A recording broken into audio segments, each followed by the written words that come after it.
I mean, I already got one woman who's like, put that away. It's a hard one, so to speak. You're listening to Let Me Tell You Why You're Wrong.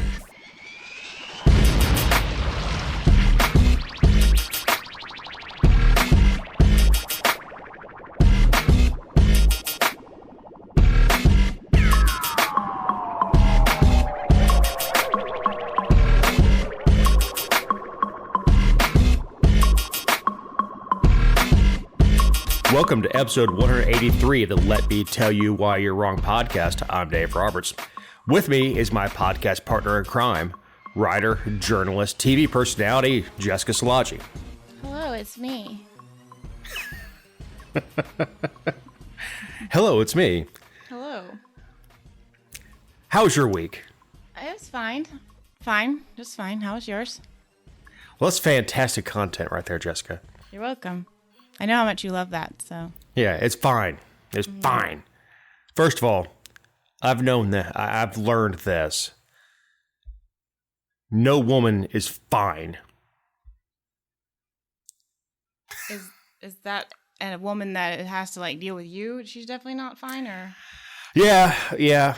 I've learned that fine is not really fine in marriage. Like if I say I'm fine, that's what it means. Sure. If my wife says I'm fine, everything is not fine. Does Connie often tell you it's fine, or does she tell you what No, you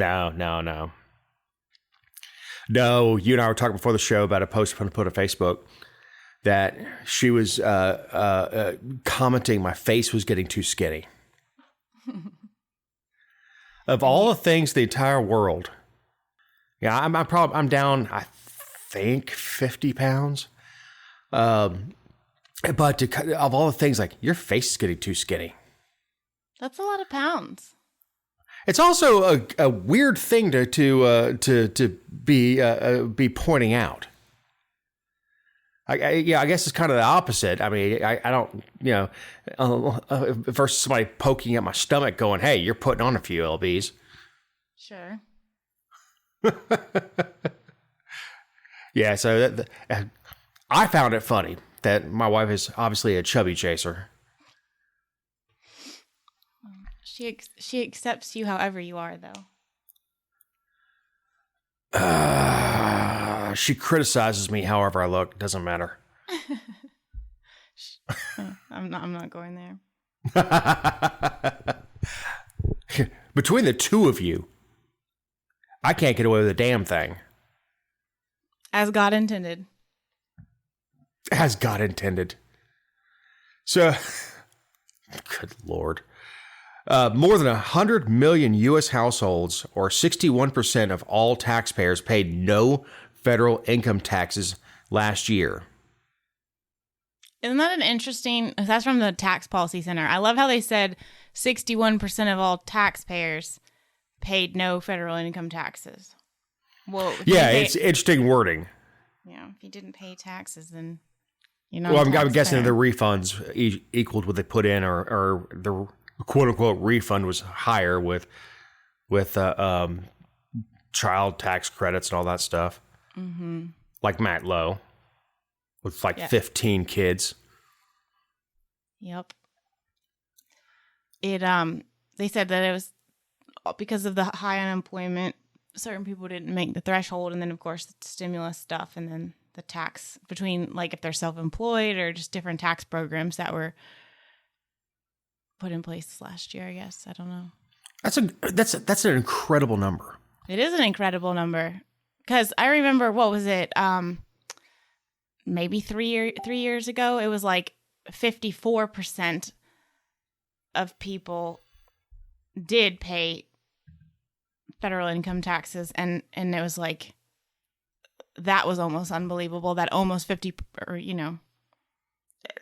so it's not expected to stay that high, though. I mean, a lot of those programs are already gone, but there's still plenty of people who aren't working. Yeah, and there are jobs to be found. There was a couple on Facebook that showed up in the local pages. I can't find a job. We're out of work, and of course it had their Cash App thing on there. Of course. And almost everybody said the same thing. Everyone's hiring. How the hell do you guys not have jobs? So this is not job related, but it's similar to what you're talking about. So I saw this article, I think it was on WSB last week, where this woman said that she and her husband and her 2 children were living in a tent in Cartersville in her parents' backyard because they could not find a rental house because of the housing market. And I'm like, at first I saw this and I'm like, okay, I have a lot of questions about this. I mean, just a lot of questions that you're opting to live in a tent, as opposed to like putting up an air mattress but none of my business. That was my first thought too, was your mama couldn't throw a pallet on the floor for you? Right. Or but again, whatever. Like, I don't know the circumstances of how many other people may be living in, so whatever.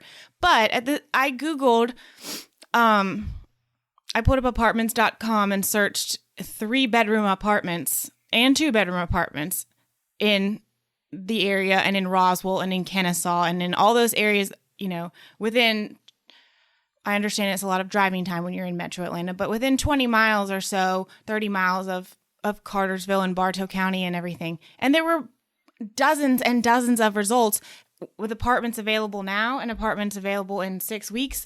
And I'm thinking, okay, so I understand that you probably want a house, and I understand that you likely want your kids to stay in the same school system. All these things are understandable. But if you're living in a tent and you have the means to live somewhere else and you want to live somewhere else, but you just want to live in a house, but you're living in a tent, I don't really, first of all, I don't understand how that's newsworthy. But second, that's a self-inflicted wound. Of course it is. Of course it is. Yeah, I understand houses are going off the market. I mean, I know there's people who are knocking on people's doors saying, would you like to sell your house? And it's not for sale, but would you like to sell your house? It's booming. And I know there's hardly any rentals. There's no rentals down here. We live in a college town. You can't find anything. And apartments are expensive for what they are. But you're living in a tent.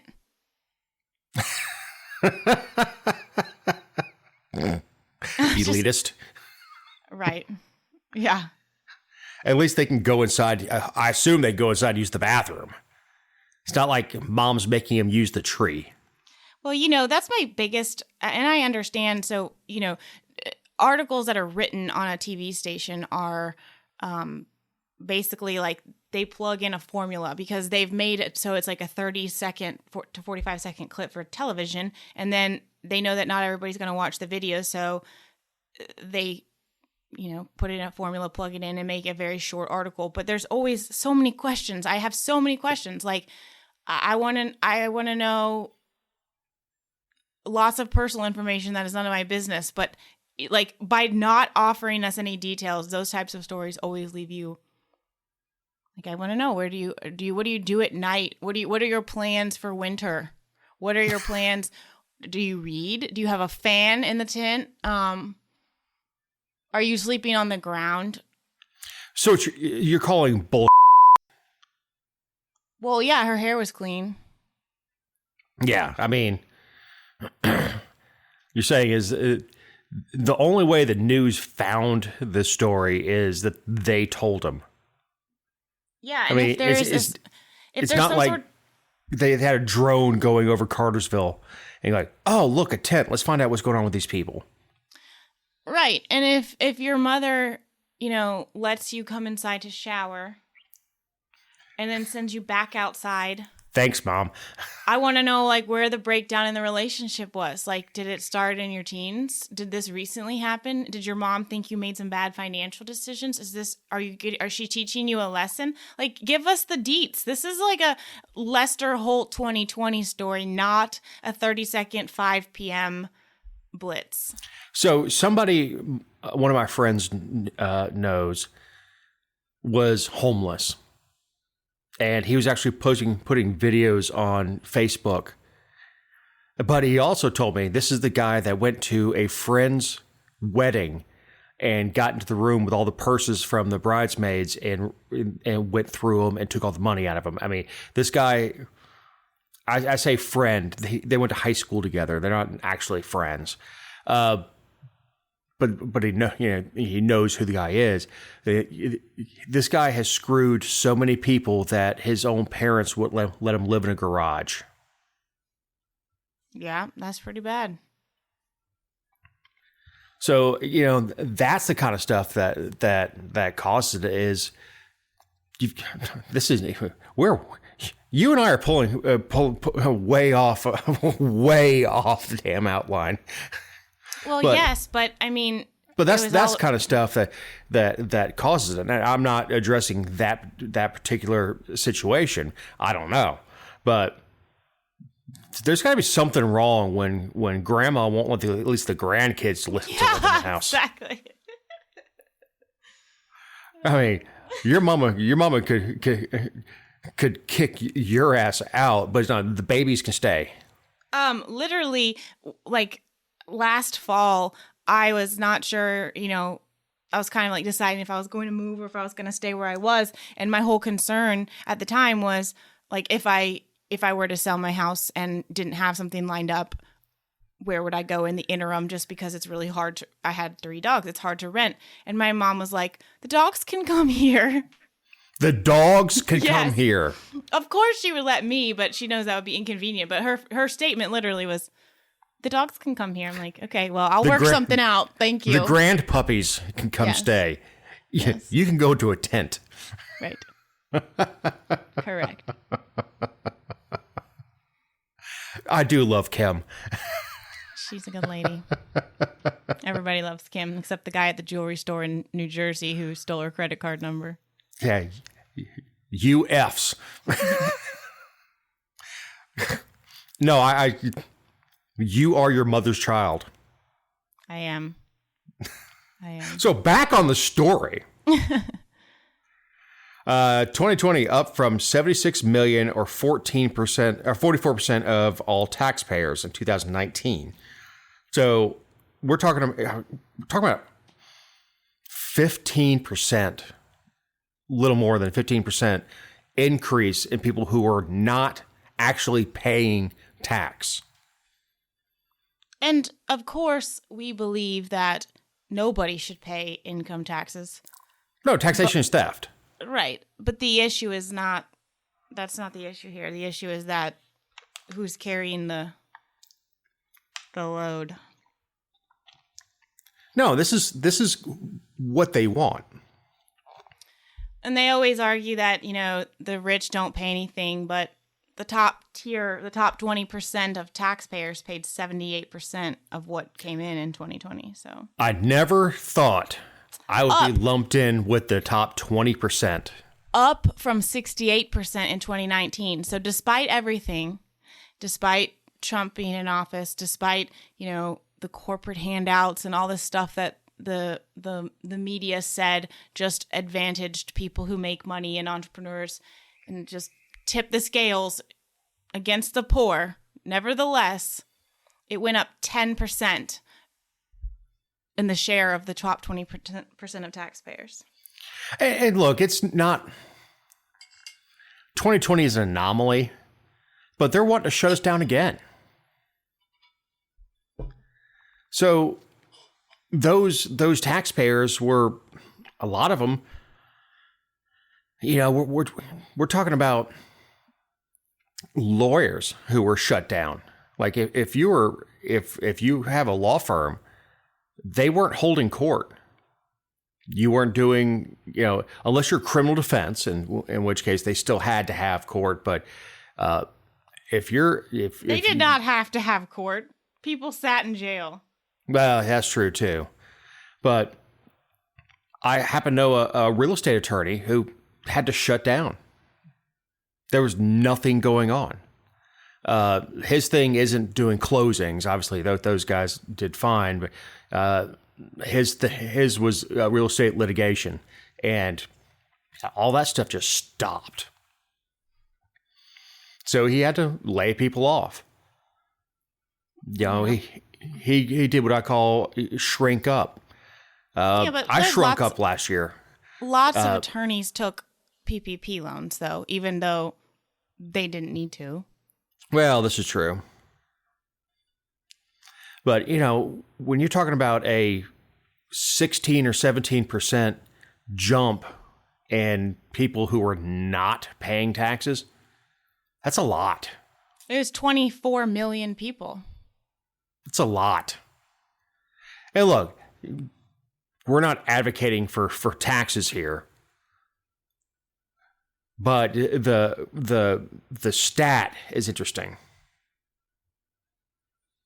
Mm-hmm. We're expected to stay high. Around 57% of households are not paying this year either. That's still more than 2019, which is the last normal year of life. To go back to 2019. I miss it. Remember how hopeful we were? I don't know that I've ever been hopeful. When the peach dropped January 1,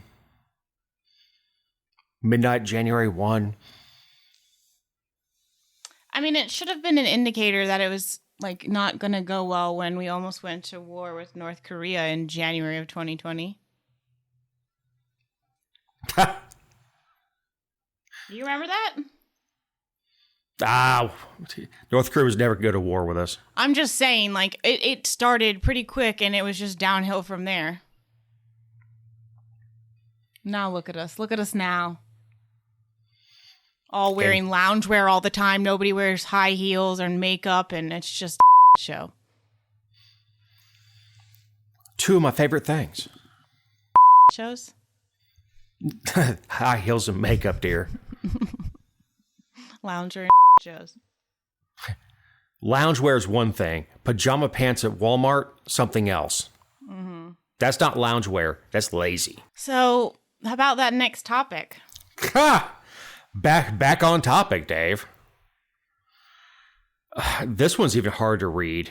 How LGBTQXYZ content is censored under the guise of sexually explicit. It's a piece by Jillian York on the Electronic Frontier Foundation. F. That's the group, EFF.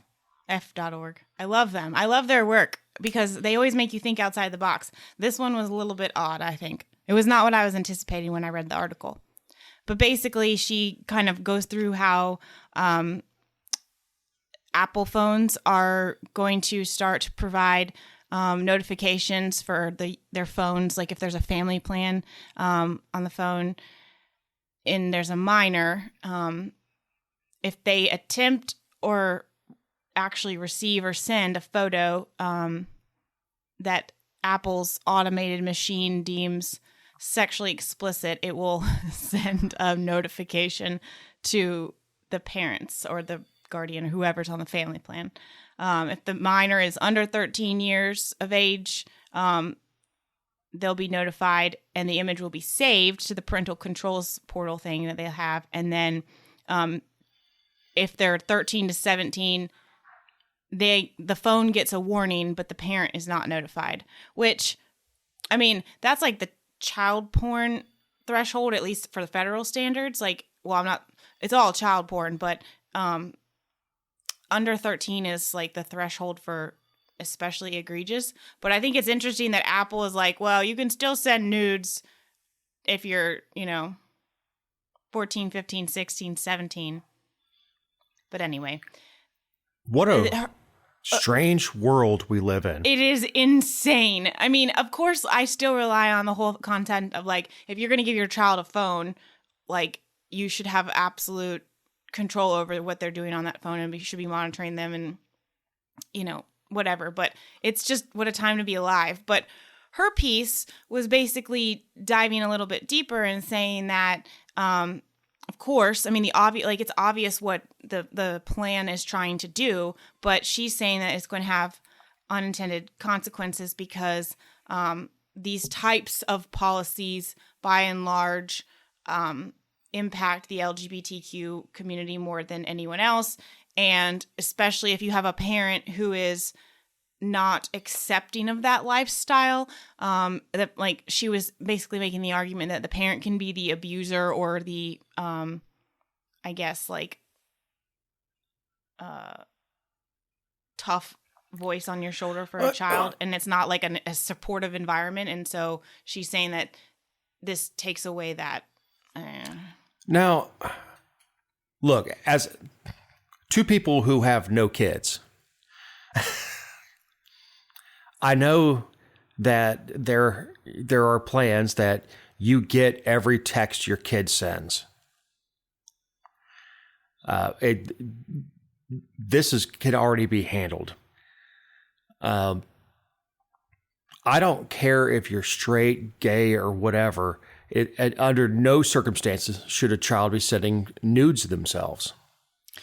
Well, and I agree, but you also have to think about like the way we've seen, I guess, automated systems define sexually explicit content. I mean, it's going to be a machine or a program that somebody has developed, which of course is going to be flawed. And her argument was that there's a difference between pornography and art and educational things and all. And I agree. Again, I mean, obviously, like a parent is going to recognize that. Like if you're sending something for school and it flags it, that's a reasonable explanation.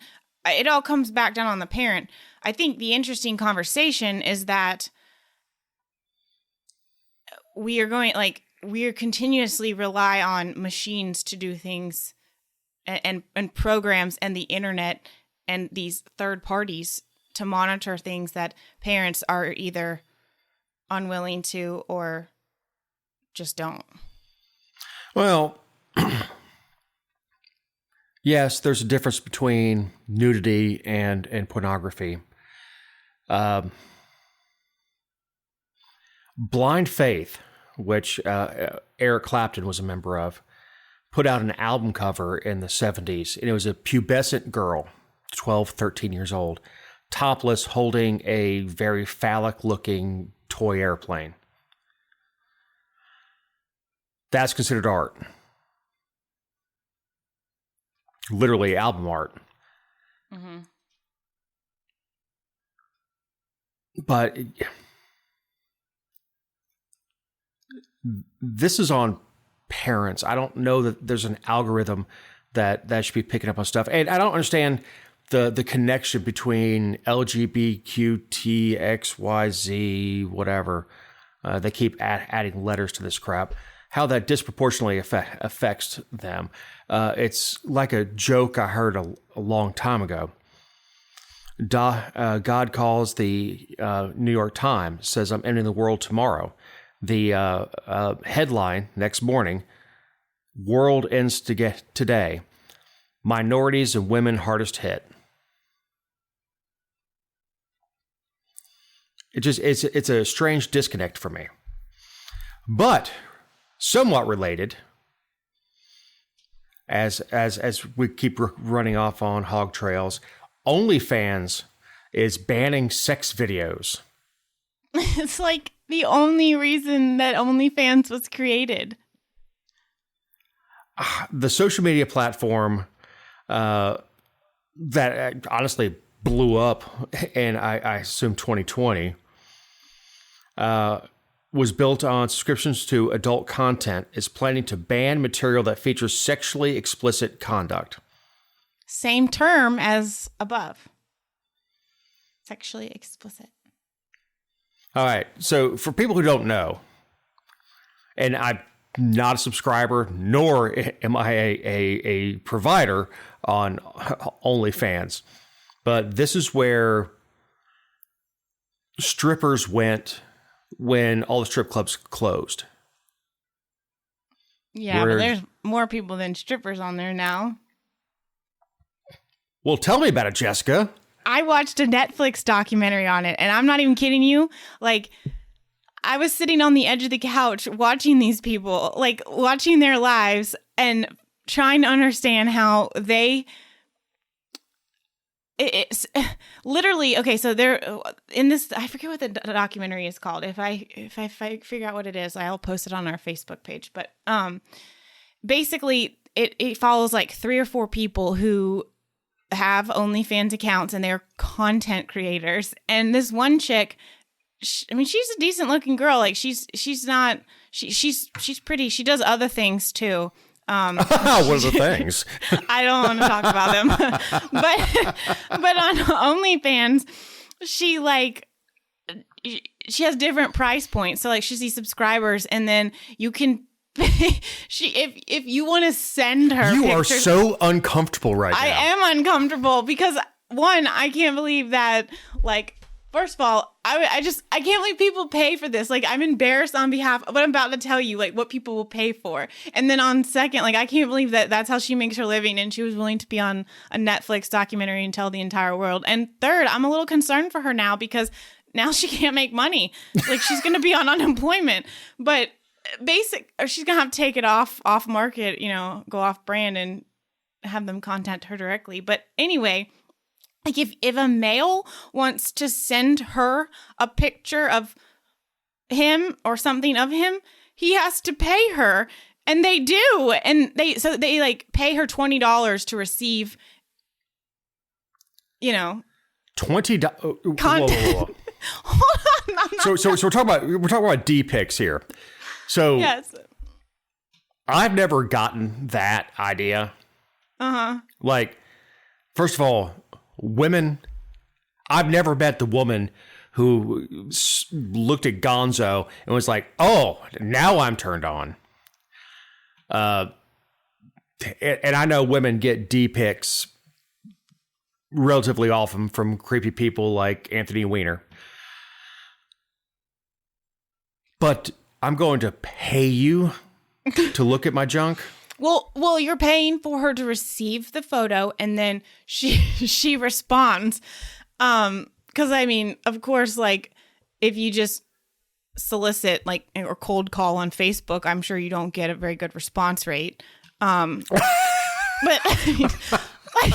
so they pay her, and then you can also sign up for like a week with her, and she will message you all week long and like send you messages and take pictures where she like writes a note with your name on it, and she writes a note and she'll take pictures with that, so it's just for you.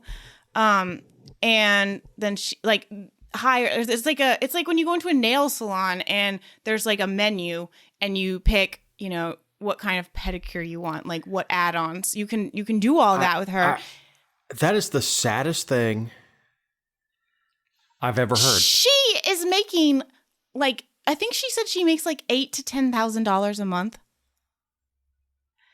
That's the saddest thing I've ever heard. First, I hope, honestly, for her sake, I hope she's doing more in-depth things than receiving a photo and responding, because if not, that's a lot of photos. $20 a piece. I'm not sure you should use in-depth in this, in this conversation. Anyway. But who are these lonely guys that are like, I'm going to pay somebody to text with me? Yes, that is what they're doing. That's what they're doing. And and she will also mail you, like she will mail things like articles of clothing of hers as well. Or you can mail her a t-shirt and she'll like pose in it. It's freaking weird. It's I'm telling you. You got to watch the documentary. I guess I've been like out of the game so long. But I'm like if Connie's wearing my t-shirt, I'm like, you're stretching out the chest, right? So I've lied. It's on Hulu. It's not on Netflix, but it's called OnlyFans, selling sexy streaming online. And look, I only made reference to it. I know it exists, and I know that it's the only reason it exists is for some reason, instead of going to all the free porn that's out there in the entire world, you'll pay a chick that you can text with to perform for you. Like, does this not seem like they're cutting their own throat? I don't know. Like, I'm not sure why you would pay. This is this is such an awkward conversation to have with you too. I'm not sure why you would pay for like a cell phone camera that's sitting on a shelf somewhere when there's an entire world of produced pornography out there. Mm-hmm. So you're talking about, you think that these creators aren't putting out quality content, and you're concerned for the consumers. Well, I'm not concerned with I just don't get it. Well, let's talk about why they're changing their policy, right? So like they built it on this concept, and the reason that they're doing it is because the banking industry behind it doesn't like it. So the banking industry doesn't like it. Well, I would imagine that they're probably concerned about, what was it, Backdoor? Was that the one that had all the child porn and sex trafficking and stuff going on in it? Was it Back? You know what I'm talking about? That website? What's it called? Page. Backpage. It wasn't Page. It was Backpage. Or something like that. I don't know. Something like that. Yeah. But that had all kinds of like illegal activity going on, and I'm sure, and the banks got. I mean, they did all kinds of. When they did that big DOJ investigation into it, the banks came under fire. So I'm sure that they're trying to avoid something like that as well. But that was actually getting a hooker. Mm-hmm. And from what I understand, OnlyFans is content that you can find on 100,000 other pornography sites. It was just, it's personalized for you. It can be if you pay for it. I don't know, man. I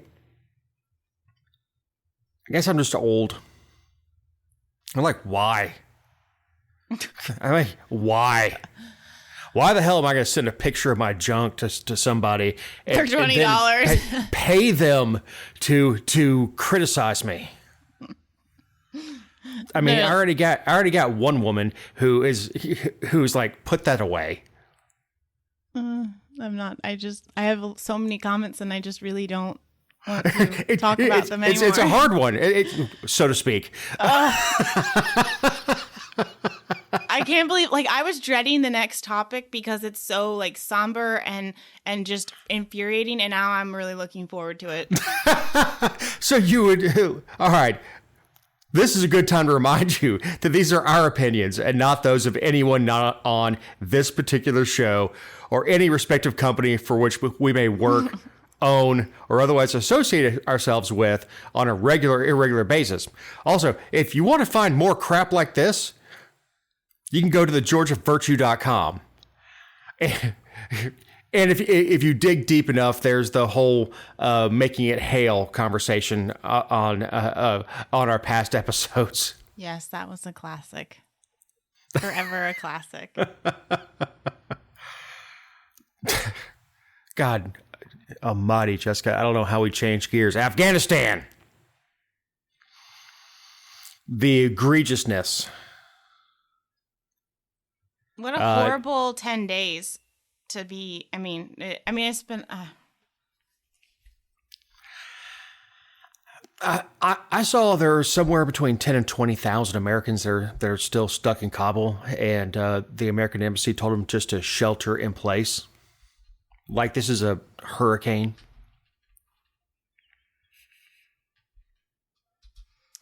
Everything that has happened was totally predictable and could have been prevented. Every single part of it. Well, look, that country is always going to go back. It has for 1,000 years. Sure, but how the hell do you leave your own people there? And look, we can get them right now. Can we? Because... Oh, no, we can get them right now. You put the 82nd Airborne, you tell them, expand the perimeter and to the edges of the city. We could get them right now. But the will is not there. How? How is that possible? One, the Taliban doesn't really want to fire on us. If you notice, they haven't fired on the airport. Right. They've prevented people from getting there. But they haven't engaged our troops. As of the recording of the show, anyway. They haven't engaged our troops. But the 82nd is on the ground right now. And I don't know what their operational orders are, but it seems to be hold the airport. Well, if you deploy the entire division and put in some artillery, we could extend that perimeter and go get our people. how long would it take to get all of them out, though? 20,000 people? Oh, man, I don't know. Because they said, a week? Yeah, they say we're going to try to get it done by the deadline, but we're not sure. I mean, how are you not? I just, it's an atrocity what has happened over there.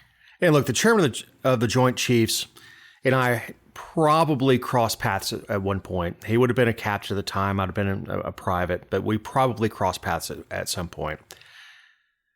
He is an embarrassment to special operations. And of course, he's carrying out the orders given to him by POTUS, but he's an embarrassment.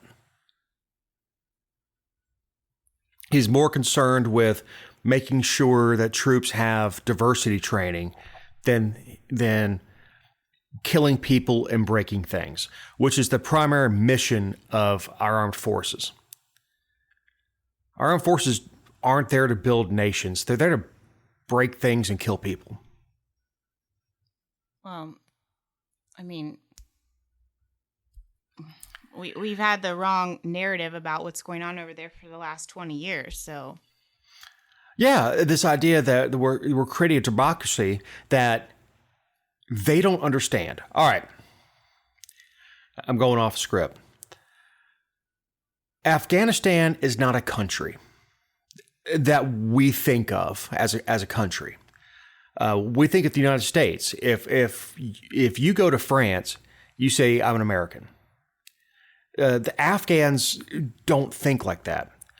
They are very closely related to the same idea that the Native Americans had before the Europeans got here, of warring clans.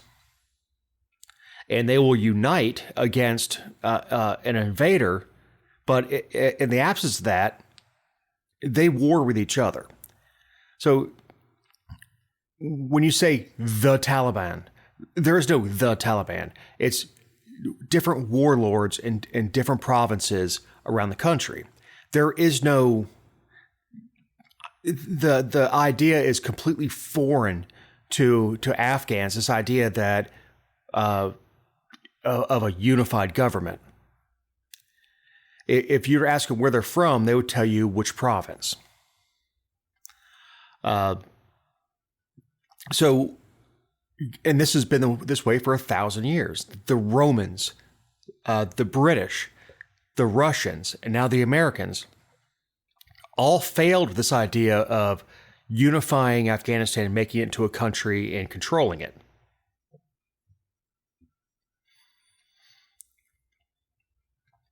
The biggest thing that I'm seeing coming out of Afghanistan are the pictures of these fighters carrying American weapons and well. If you look at the trigger discipline, I mean, the way they hold the weapons, it is very apparent they've been trained. And who trained them? Who the hell trained them how to use an M16? Well, it sure as hell wasn't the Taliban. And you see these guys, and they've got excellent trigger discipline.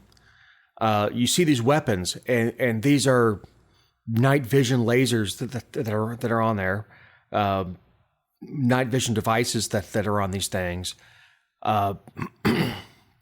And I know we're going to talk about other equipment that was left, but no American soldier dropped an M16 with a night vision device on it. Sure. Like, that wasn't dropped. We gave it to them. We gave them a lot over the last 20 years. Oh, yeah. And these devices may be older because I recognize them, and I've been in the Army for 25 years. So, but these are devices that I recognize. And just the way they're conducting themselves with how they hold their weapons and stuff like that, I'm like, huh. That's not just some crazy Haji. That guy's been trained. Well, what do you say to the comments about, the Afghan people who are unwilling to defend their own country, like that they just lay down their guns? Well, it's true in an aspect. But again, there was no national unity. So the concept of Afghanistan being a country is foreign to them. As long as we were there and it was financially beneficial to them to stay with us, they were around. So basically all of it was a waste of time. Because if there's no nation building and not that I think that's our role, but if there was no nation building and no cohesiveness and no unity, what's the point? If we were the that only literally thing, brings a tear to my eye.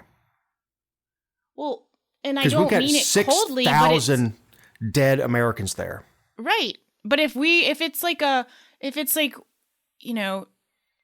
little kickstand on a picture frame and the only thing holding it up is the United States, and you take that away and the whole thing falls down, the glass is going to shatter and you can't use it anymore. Like, we're back to where we were.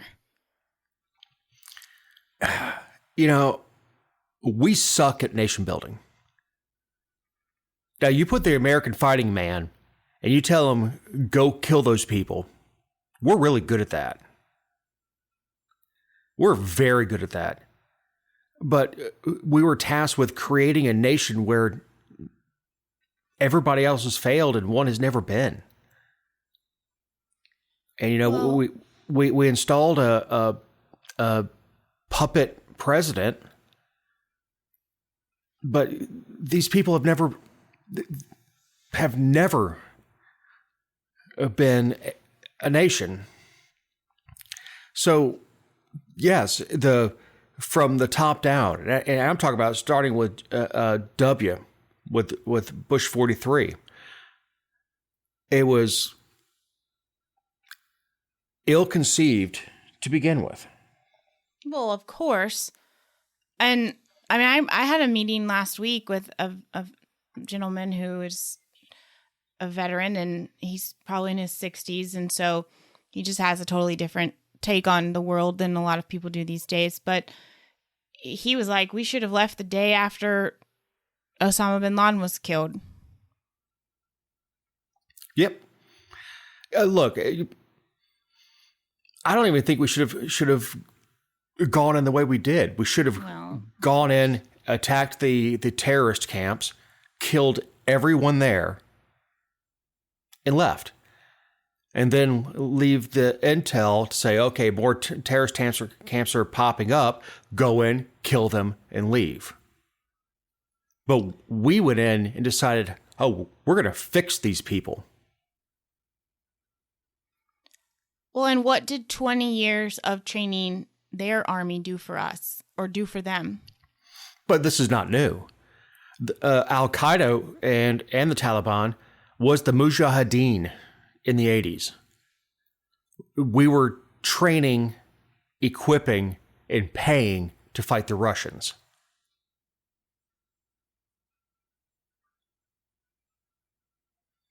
So we were fighting the same people we trained 20 or 30 years before. I just don't, I just look at, I mean, I think most people who did not have it's just human nature. Most people who either did not go over there or did not have somebody close to them who went over there after a couple years, people forgot that we were there until something happened and, we heard it on the news or things like that. Like on a day-to-day basis, most people aren't thinking about the Americans who are over in Afghanistan. But go ahead. And the same thing goes with Iraq. People don't think about the fact that we're still there. That American troops get orders to deploy to Iraq.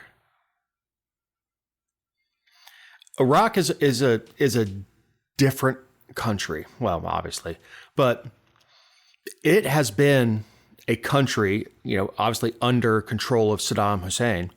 But there's actually some sort of unity in Iraq, even though you have the Kurds and you have different groups who are who've been warring against each other, but they've actually been unified for years forcefully. Afghanistan is a. We were never going to have a good result in Afghanistan. Every commander knew that.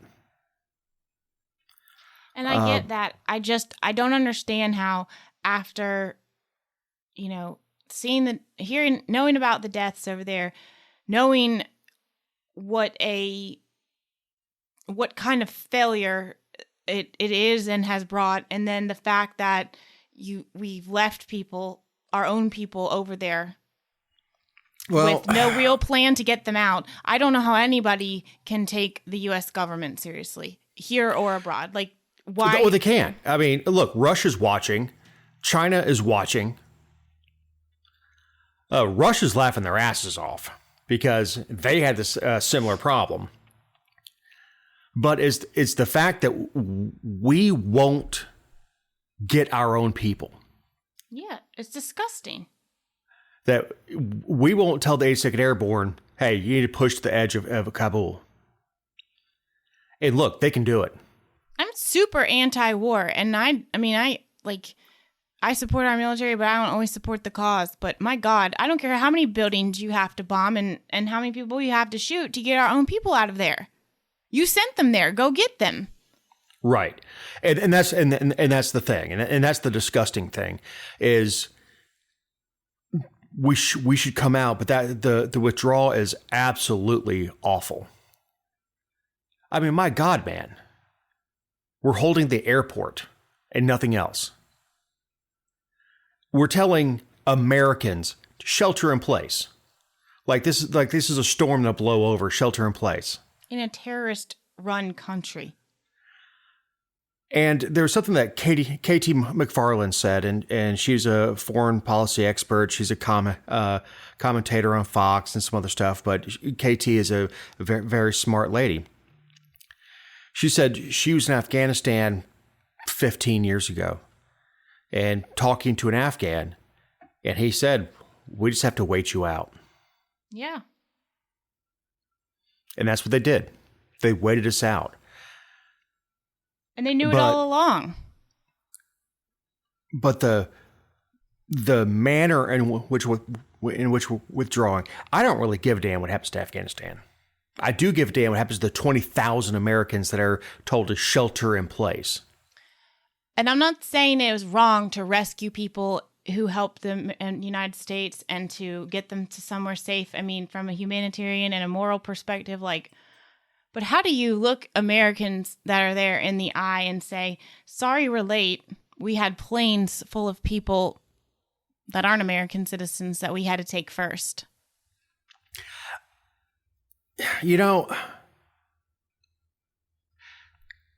it's a virus coming from the top. And you know, I don't talk much about national politics. Because I hate it. Look at what they do. Look at this. But it goes from POTUS to the chairman of the Joint Chiefs and down from there. I assure you, the men on the ground, and I say men, I know people, but the men on the ground want to go get those Americans out. Of course they do. And they're being held back. If you went to any one of those ground commanders, you say, Colonel, we need to push out 10 miles and get our people out. Yes, sir. Hua. But they're being held back. It's disgusting. I mean, it absolutely is disgusting. We have one of the most elite groups of people in the world, also known as the most physically fit alcoholics in the world, the 82nd Airborne on the ground. We've got the Marines on the ground.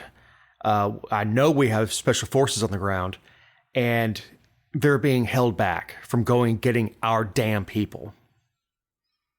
Meanwhile, the Taliban's just familiarizing themselves with, our Humvees and our guns and our intelligence software that was just left. That to me is amazing. I mean, that's your primary mission. Even if you're on a helicopter and it goes down, right, is use an incendiary grenade and you take care of it. Even if a Humvee, say you're a Humvee, it gets shot up, whatever. Before you leave that vehicle, your job is to take an incendiary and put it on the radio and take care of that stuff. I don't know what the hell's going on there. So now, not only do they have all the stuff that we gave the Afghani, military and as part of a partnership or whatever you want to call it for the last 18, 19 years, what was it? Some 600,000 weapons.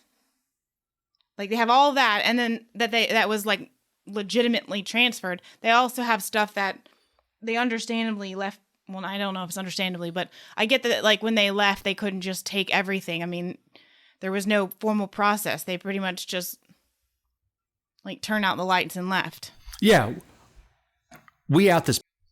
Mm-hmm. So now the Taliban has all of that. Some of the pictures you see of helicopter stuff like that is hyperbole because I'm looking at that bird. It is not serviceable. Well, and doesn't it take isn't it pretty difficult to? Yes. If flying an airplane is like riding a bicycle, flying a helicopter is like riding a unicycle. It's not easy to do. It's the principle of the thing, though. Right. But it's not easy to do. You need to know what you're doing. But the helicopter stuff that I'm seeing on the news aren't serviceable. You could tell when the cockpit is laying on the ground and the front landing equipment is not out. That bird's not serviceable. I'm not really worried about that. I'm more worried about all the people that we trained and equipped are using our equipment against us. Mm-hmm. Yeah, the up-armored Humvees that they're now driving towards us that are resistant against bombs and bullets. Anyway, it's freaking nuts. Oh no, it is. It is. It is absolutely 1975 Saigon. And completely preventable. Absolutely it is. It still is. If Joe would just have a moment of clarity and look at this and go, wait a minute, we need to get our people. And we need to destroy all of our equipment.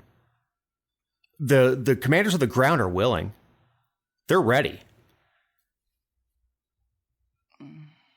I don't know. I don't know if it's enough just to have. I mean, you've got to have some people who aren't imbeciles influencing Joe, and obviously there's not enough of them either.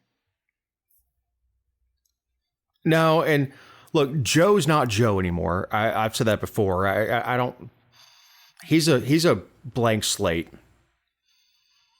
Whoever's around him is putting the words in his ear. He can still read off the teleprompter, but Biden is not the guy that we knew 15 years ago.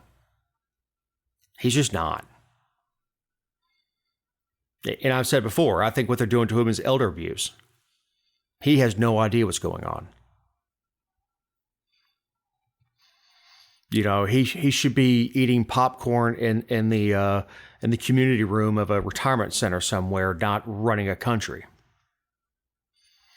But on the that cheery news, Jessica, we're about to run long. What closing thoughts do you have? I don't know. I don't know how I could transition my closing thought from that. So I'm just gonna. Mine will be relevant next week. I'll just hold off. You can do it. I'm too mad. Well, my closing thought kind of relates to what we're talking about. There's a guy who is running against Martin Mumtahan. And I know Martin. He's a state rep, not my state rep, but he's in Paulding County. Lukewarm, mediocre, nothing to write home about. Go ahead. Yeah, but and then that's totally fine. If that was this guy's argument, but it's not. He said asked why Martin was silent on Afghanistan. So obviously he has no idea what a state rep does. And then said his name is Neil Wolin. And then implied it's because Martin's from Iran. First of all, Martin was born in Cobb County. He has the worst Iranian accent I've ever heard. He sounds like he's from Cordial. Yeah, I mean, dude is Southern as a collard green. His father came here in the 70s from what was then Persia, and could not return to his country because they were executing Christians. You know, came here as a student. You know, you can have whatever policy differences you want to have with Martin, and those are totally valid. And when I talked to him this week, that we agreed that that's a totally valid conversation to have. If he gets sent home, that's what they say out there. If he gets sent home over policy stuff, fine. But implying that he's some sort of Muslim is funny. One time I first met him, we were at the at a Shepherd's Rest dinner. It's a battered women's shelter, and they have a gala every year to raise money.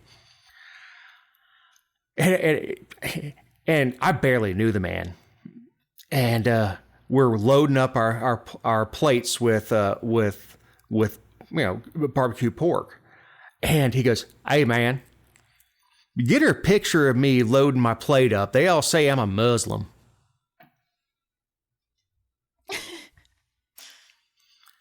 Then this guy doubles down. Like, it's not usual. Like, there's a bunch of us that disagree on stuff that we're all hammering this guy. And then he decides he's going to go full Trump and say, well, I want to see his birth certificate. Yeah.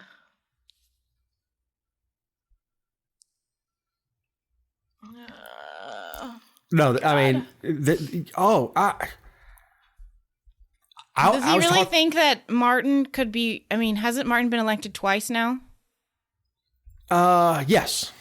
So does he think that he could qualify as receive paychecks, have a driver's license, run a business, and do all these other things if he Like at some point, this would not come up that he was not from here. Right. And like I said, if you have policy differences with Marty, that's totally fine. In fact, he's fine with it. He'll have that debate with you. No, he is. Mm-hmm. He is. I mean, it's we disagree on some stuff, we agree on some stuff, but he's always willing to have the conversation with me, which you know, is one of the reasons that he and I are friends. That we can agree and disagree on different stuff and not take it personally. But this asshole, and I was even talking to a friend of mine who wants Martin out. And I told him what he said. He goes, "Oh, yeah, no." Because more dangerously than Martin's policies and his voting record, which are abysmal, is that people will actually believe this fool that's professing these things. Look, I follow Paulding County. I didn't like it when they said Jason Anavatarte was an immigrant, that he was from Mexico. His father is Puerto Rican, or was. I think he's dead now. A Vietnam veteran. And, Puerto Ricans don't have to immigrate to this country. We had to explain that to the state, which had a special driver's license test just for Puerto Ricans. I didn't like it when they called his opponent alternative lifestyle. I don't like that stuff. I'm a policy wonk. If you want to hammer Marty on policy, go for it. He can take it. If you want to hammer Jason now on policy, now he's been up there for at least a full session, go for it. But it denigrates the entire party to get in those conversations about race and origin and everything else. But I said we were going long, and now we have, because I run my damn mouth. So, for Jessica Szilagyi, my awesome partner in crime, for Eric Cumby, our awesome editor, I'm Dave Roberts. Have a great week.